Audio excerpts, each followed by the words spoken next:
New York மாநில பல்கலைக்கழகத்தில் முனைவர் பட்டம் பெற்ற விஐடி பல்கலைக்கழக வேந்தர் முனைவர் கு. விஸ்வநாதனுக்கு கோவையில் உலக தமிழ் பண்பாட்டு மையம் மற்றும் தமிழ் இயக்கம் சார்பில் பாராட்டு விழா நடைபெற்றது.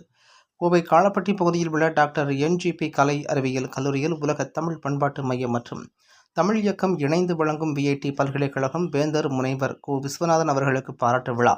தமிழ் இயக்கம் மாநில செயலாளர் மு. சுகுமார் வரவேற்புரையில் கேஜி குழுமங்களின் தலைவர் கேஜி பாலகிருஷ்ணன் முன்னிலையில் டாக்டர் என்ஜிபி தலைவர் மருத்துவர் நல்ல பழனிசாமி தலைமையில் என்ஜிபி கலையரங்கில் நடைபெற்றது.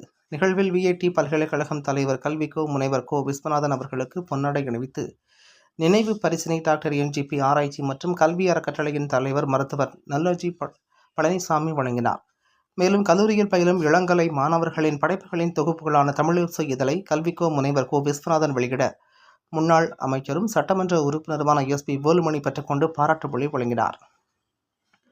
உலக பண்பாட்டு மையத்தின் செயலர் பத்மஸ்ரீ சிற்பி பாலசுப்ரமணியம், தமிழ் இயக்க மதுரை மண்டல செயலாளர் சேமா கார்த்திகேயன், அமைப்பு செயலாளர் வணங்காமொழி, பொதுச் செயலாளர் கவியருவி அப்துல் காதர், டாக்டர் என்ஜிபி அரங்காவலர் டாக்டர் அருண் என் பழனிசாமி, கிருஷ்ணா கல்வி குழுமங்களின் தலைவர் திருமதி எஸ். மலர்விழி, ஜிஆர்ஜி நிறுவனங்களின் தலைவர் டாக்டர் நந்தினி ரங்கசாமி, சட்டமன்ற உறுப்பினர் PRG அருண்குமார் ஆகியோர் வாழ்த்துரையாற்றினர்.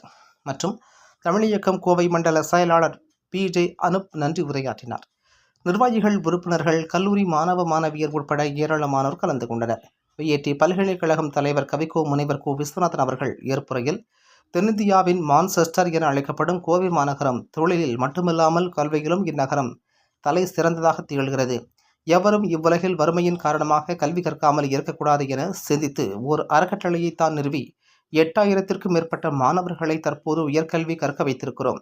மேலும் நம் தேசம் மென்மேலும் வளர ஏழை எளிய மாணவர்களும் உயர்கல்வி கற்க வேண்டும் என்று வலியுறுத்தினார் என்பது குறிப்பிடத்தக்கது.